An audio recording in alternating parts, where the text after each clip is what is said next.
चलो अब मैं आप लोगों को बताने जा रहा हूँ कक्षा 10वीं के सामाजिक विज्ञान के आईएमपी प्रश्न। इससे पहले मैंने 2 पार्ट पहले ही कंप्लीट करा दिया है, और अगर उन दोनों पार्टों को देखना है इस वीडियो के नीचे जो डिस्क्रिप्शन बॉक्स है उसमें लिंक लगा है, जैसे ही आप क्लिक करोगे दोनों पार्ट आप देख सकते हो। ठीक है, तो अब हम आगे देखेंगे अध्याय 12 से, और ये वार्षिक पेपर के लिए बहुत ही मोस्ट आईएमपी क्वेश्चन है। ठीक है, तो यहीं से आपको आपके वार्षिक पेपर में एग्जाम में क्वेश्चन देखने को मिलेगा।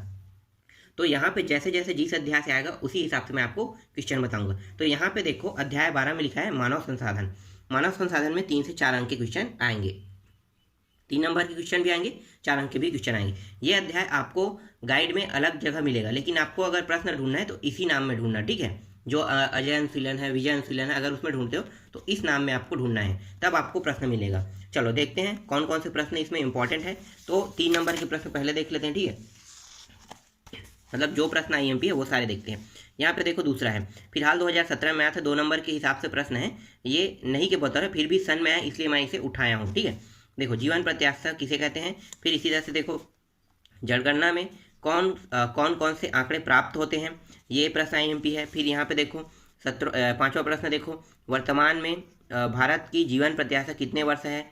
फिर यहाँ पे देखो 6वां प्रश्न, ये इंपॉर्टेंट है। फिर यहाँ पे आते हैं 15वां प्रश्न। ठीक है, ये इंपॉर्टेंट है।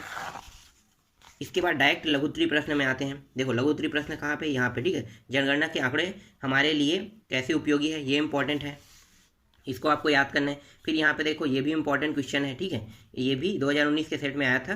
ठीक है, ये भी इंपॉर्टेंट क्वेश्चन है। इसके बाद डायरेक्ट हमें देखना है 6वां प्रश्न। ठीक है, ये 6वां प्रश्न है, इसको देखो, ये इंपॉर्टेंट है। ये आपको परीक्षा बोर्ड में 2021-22 की परीक्षा बोर्ड में ये आसानी से मिल जाएगा। जितने भी क्वेश्चन बता रहा हूँ वो सारे क्वेश्चन। ठीक है, तो जिन लोगों के पास परीक्षा बोर्ड है वो लोग परीक्षा बोर्ड में अपने टिक कर लेना। इसके बाद ये वाला प्रश्न इंपॉर्टेंट है। ये जो 3 नंबर डला है ना, ये आपके असाइनमेंट में आया था, इसलिए यहाँ पे नंबर डला हुआ है। ठीक है, ये असाइनमेंट का क्वेश्चन है, तो तीसरा असाइनमेंट था इसलिए मैं यहाँ पे लिख दिया हूँ। तो यहाँ पे देखो ये भी क्वेश्चन इंपॉर्टेंट है। ठीक है, इसके बाद यहाँ पे देखो 9वां प्रश्न है, ये भी इंपॉर्टेंट है। फिर यहाँ पे दीर्घोत्तरी में आते हैं।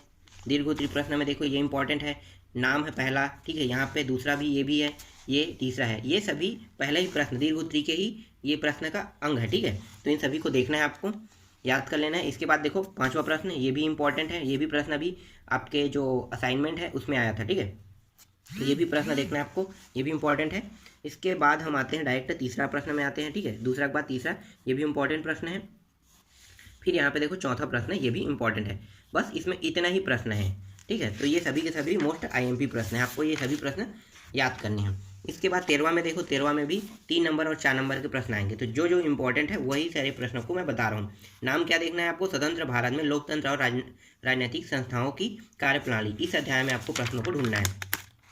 यहाँ पे देखते हैं, तो यहाँ पे देखो तीसरा प्रश्न इंपॉर्टेंट है। ठीक है, इसमें टिक पर है, चौथे में टिक पर है, ये भी इंपॉर्टेंट है, 5वां में भी टिक पर है, ये भी इंपॉर्टेंट है। ठीक है, इसके बाद आपको डायरेक्ट देखना है लघुत्तरीय प्रश्न देखना है। लघुत्तरीय प्रश्न में पहला इंपॉर्टेंट है ये वाला। ठीक है, इसके बाद इसमें दूसरा इंपॉर्टेंट है, ये प्रश्न कई बार पूछा गया है, हिंदू कोड बिल स्त्री पुरुष समानता कौन कौन से अवसर देता है। ठीक है, ये प्रश्न कई बार पूछा गया है, हालांकि ये अभी 2020 बस में दिखा रहे हैं, लेकिन कई बार आ चुका है। फिर इसके बाद देखो ये वाला प्रश्न इंपॉर्टेंट है। ठीक है, इसको भी आपको देखना है। फिर यहाँ पे देखो ये वाला चौथा भी इंपॉर्टेंट है, ठीक है, इसमें भी टिक पर है। फिर यहाँ पे 5वां प्रश्न भी देखो, ये भी टिक पर है, ये भी असाइनमेंट में आया था, इसलिए यहाँ पे 6वां असाइनमेंट मतलब 6वां प्रश्न के रूप में दिया गया है। ठीक है, इसको भी आपको देखना है, ये भी इंपॉर्टेंट है। इसके बाद आपको डायरेक्ट देखना है 9वां प्रश्न देखना है, ये रहा 9वां। ठीक है, 9वां इंपॉर्टेंट है, ये आप देख सकते हैं। 10वां प्रश्न भी देखो, ये भी इंपॉर्टेंट है। इसके बाद है डायरेक्ट आपको 12वां देखना है, 11वां नहीं देखना है। ठीक है, 12वां को याद करना है, ये इंपॉर्टेंट है। 13वां याद करना है आपको, 13वां भी इंपॉर्टेंट है। पहले आम चुनाव की 3 खास बातें लिखे। ठीक है, 3 यहाँ पे 4 दिया है, फिलहाल 4 आता है, और ये 3 में पूछा गया था प्रश्न, इसलिए यहाँ पे 3 दिया है, पर ये 4 नंबर में आएगा तो 4 खास बातें लिखना है, तो चारों याद करना है आपको, 3 नहीं करना है। ठीक है, इसके बाद देखो यहाँ पे पहले आम चुनाव की 3 व्यवस्थाएं लिखी। ठीक है, तो यहाँ पे एक व्यवस्था और जोड़ना है, ये भी 4 में आता है, तो ये भी आप लोग देख लेना। ठीक, इसके बाद दीर्घोत्तरी में देखते हैं। दीर्घोत्तरी प्रश्न क्रमांक में डायरेक्ट आपको देखना है तीसरा प्रश्न देखना है। ठीक है, तो ये तीसरा प्रश्न है, ये इंपॉर्टेंट है, ये प्रश्न आपको देखना है। इसके बाद नेक्स्ट है चौथा प्रश्न को भी देखना है आपको। ठीक है, तो चौथा प्रश्न ये रहा। ठीक है, इसको भी आपको याद करने हैं। फिर 5वां प्रश्न देखो, ये भी इंपॉर्टेंट है, इसको भी याद करना है। और यहाँ पे 2 प्रश्न और है, 6वां और 7वां। इन दोनों प्रश्नों को भी आपको याद करने इस अध्याय से। इसके बाद नेक्स्ट अध्याय में आते हैं, अध्याय 14 में देखते हैं। अध्याय 14 में 1 नंबर, 2 नंबर और 3 नंबर तीनों के प्रश्न आएंगे, ठीक है। अब इस अध्याय का देखो नाम क्या है, उपनिवेशों का खात्मा और शीत युद्ध दिया हुआ है, ठीक है। इस नाम वाले टॉपिक में, मतलब ये जो नाम के पार्ट रहेंगे ना, उसमें आप ढूंढोगे तब प्रश्न मिलेगा, और परीक्षा बोर्ड वाले हो तो बहुत आसानी से मिल जाएगा। चलो देखते हैं। यहाँ पे देखो प्रश्न मैंने यहाँ पे पहले से लिख दिया, चीन और इथियोपिया के विद्रोह की प्रमुख बातें को प्रस्तुत कीजिए, ठीक है। ये प्रश्न लिखा हुआ है, ये इस परीक्षा बोर्ड में नहीं था, लेकिन ये मोस्ट आईएमपी क्वेश्चन के रूप में यहाँ पे ये प्रश्न बैंक में था, इसलिए मैंने यहाँ पे इसको नाम, मतलब ये जो नाम वाला है ना, इसमें मैंने ऐड कर दिया। तो इसको आपको ढूंढना है, ठीक है। इसका आंसर मेरे पास नहीं है फिलहाल, आपको उसमें मिल जाएगा। फिलहाल मैं इसका ऐड नहीं किया हूँ, आप लोग देख लेना, मिल जाएगा आसानी से। चलो आगे देखते हैं। इसके बाद है 2 नंबर के प्रश्न में देखो, शीत युद्ध से आप क्या समझते हैं, ये इंपॉर्टेंट है। साम्राज्यवाद क्या है, ये इंपॉर्टेंट है। नाइजीरिया देश के जन्म कैसे हुआ, ये इंपॉर्टेंट है। इसके बाद देखो चौथा प्रश्न भी इंपॉर्टेंट है, ठीक है। राष्ट्रीय भारतीय आंदोलन में किस वर्ग की भूमिका महत्व है, ये इंपॉर्टेंट है। 6वां भी इंपॉर्टेंट है, 7वां भी इंपॉर्टेंट है, 8वां भी इंपॉर्टेंट है, 9वां, 10वां, ठीक है, 11वां, 12वां, देख सकते हैं ये सभी प्रश्न इंपॉर्टेंट हैं। फिर यहाँ पे 13वां प्रश्न, 14वां प्रश्न, 15वां, ये सभी के सभी इंपॉर्टेंट थे। 2 नंबर के टॉपिक है, 2 नंबर के हिसाब से मोस्ट आईएमपी प्रश्न है सभी।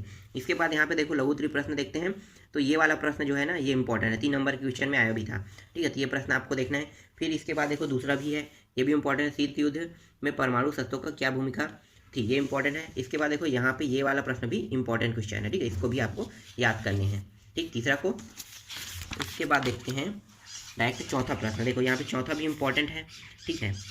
इसके बाद देखो यहाँ पे 5वां प्रश्न है, ये भी इंपॉर्टेंट है। यहाँ पे देखो ये प्रश्न जो नाम है ना, ये अलग नाम से भी पूछा जाता है, कैसे, भूमि सुधार आंदोलन कह रहा है, तो भूमि सुधार आंदोलन में अगर ये प्रश्न पूछा जाएगा तो आपको क्या लिखना है, देखो ये पूछ देगा भूमि सुधार आंदोलन वियतनाम के बारे में बताइए, तो वियतनाम वाला टॉपिक बस को पढ़ना है। यहाँ पे भारत का दिया है, इंडोनेशिया का दिया, तीनों का दिया है, ठीक है। तो अगर वियतनाम पूछेगा तो वियतनाम बस को बताना है, और अगर वियतनाम और इंडोनेशिया को पूछेगा तो 2 का ही उत्तर देना है, और भारत को भी जोड़ेगा तो तीनों को उत्तर देना है। तो इस तरह से प्रश्न बनते हैं, ठीक है।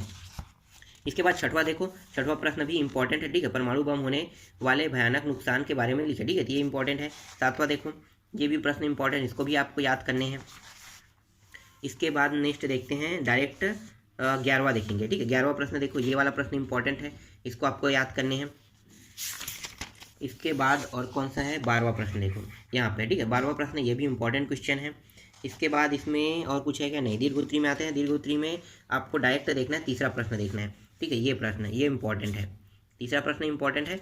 इसके बाद हम लोग देखेंगे चौथा प्रश्न को देखेंगे, ये भी इंपॉर्टेंट है, ठीक है। ये भी इंपॉर्टेंट है, इसमें बहुत बड़ा बड़ा उत्तर दिया होगा, आप इसे शॉर्ट कर लेना, क्योंकि 3 नंबर के प्रश्न आएंगे तो आपको बहुत बड़ा याद नहीं करना पड़ेगा, छोटा सा टॉपिक आप याद कर लेना, आप पहले इसको पढ़ लेना, और जो जो पॉइंट को आप छोटा कर सकते हो, जो जो आपको टफ लग रहा है उसको आप हटा देना, और छोटा करके आप इसे याद कर लेना, ठीक है। कम से कम 100 शब्दों में, ये कम से कम 200-250 शब्दों में, इतना पढ़ोगे इतना लिखोगे तो कोई नंबर नहीं मिलेगा, क्योंकि आपका समय तो ऐसे ही वेस्ट हो जाएगा, ठीक है, पेपर में। तो इसलिए इसे 100 शब्दों में अच्छी मोटी मोटी बातों को याद करके रख लेना, ठीक है। चलो आगे देखते हैं। इसके बाद देखो 5वां प्रश्न, ये भी इंपॉर्टेंट है। 6वां प्रश्न भी इंपॉर्टेंट है, ठीक है। तो ये 6 प्रश्न, 7वां है उसको छोड़ देना, 7वां आपको याद नहीं करने हैं, तो 6वां तक के इंपॉर्टेंट है। इसके बाद देखते हैं अध्याय 15 में। अध्याय 15 में 1 नंबर और 6 नंबर के प्रश्न आपको देखने को मिलेगा। तो 6 नंबर के प्रश्न मतलब ये दीर्घ उत्तरीय प्रश्न है, तो इसको कम से कम आपको 150 से 200 शब्दों में लिखना होगा, ठीक है, तभी आपको ये अच्छे नंबर देगा। तो चलो देखते हैं कौन कौन से प्रश्न को आपको देखना है। तो देखो यहाँ पे आपको लघु उत्तरीय प्रश्न क्रमांक में 6वां प्रश्न को देखना है, ठीक है। इसके बाद आपको देखना है 8वां प्रश्न को देखना है, ये वाला इंपॉर्टेंट है लघु उत्तरीय प्रश्न क्रमांक में। इसके बाद है 9वां, देखो दबाव समूह वाला है, ठीक है, ये वाला भी इंपॉर्टेंट है। इसमें 4 अंतर दिया, 6 करके इसे 6 नंबर के बना सकता है, ठीक है, तो ये इंपॉर्टेंट हो गया। इसके बाद देखो यहाँ पे ये प्रश्न है, ये कई बार आ चुका है, ये 2017 के सेट में आया है, फिलहाल ये भी मोस्ट आईएमपी क्वेश्चन में गिनती आ रहा है, इस साल आ सकता है, संभावित है ये, तो इसको भी आपको देखना है। इसके बाद है यहाँ पे आपको देखना है डायरेक्ट 17वां प्रश्न को देखना है, ये इंपॉर्टेंट है। इसके बाद हम लोग देखेंगे नेक्स्ट है दीर्घ उत्तरीय आते हैं, ठीक है। तो दीर्घ उत्तरीय में देखो पहला प्रश्न ये इंपॉर्टेंट है, दूसरा है ये वाला इंपॉर्टेंट है, ये 2 खंड में बटा है, ठीक है, 2 खंड में अलग अलग भागों में बांट के इस प्रश्न को पूछा जाता है, इसलिए मैंने यहाँ पे एक भाग यहाँ पे बनाया, दूसरा भाग ये बना दी, और उत्तर पूरा यही लिखना है आपको दोनों में, ठीक है, तो 2 खंड में पूछा जाएगा अलग अलग नामों से और यही प्रश्न का उत्तर रहेगा। इसके बाद देखो यहाँ पे अब आ जाते हैं डायरेक्ट चौथा प्रश्न में, तीसरा आपको नहीं पढ़ना है, डायरेक्ट चौथा प्रश्न पढ़ना है, ये इंपॉर्टेंट है। इसके बाद पांचवा प्रश्न देखो, पांचवा प्रश्न ये वाला इंपॉर्टेंट है, ठीक है। निर्वाचन आयोग के 6 कार्यों को लिखकर व्याख्या कीजिए, ये इंपॉर्टेंट है। इसके बाद है छठवां देखो, महिला मतदाताओं की मतदान का प्रतिशत कम होने के 6 कारण लिखिए, ये इंपॉर्टेंट है।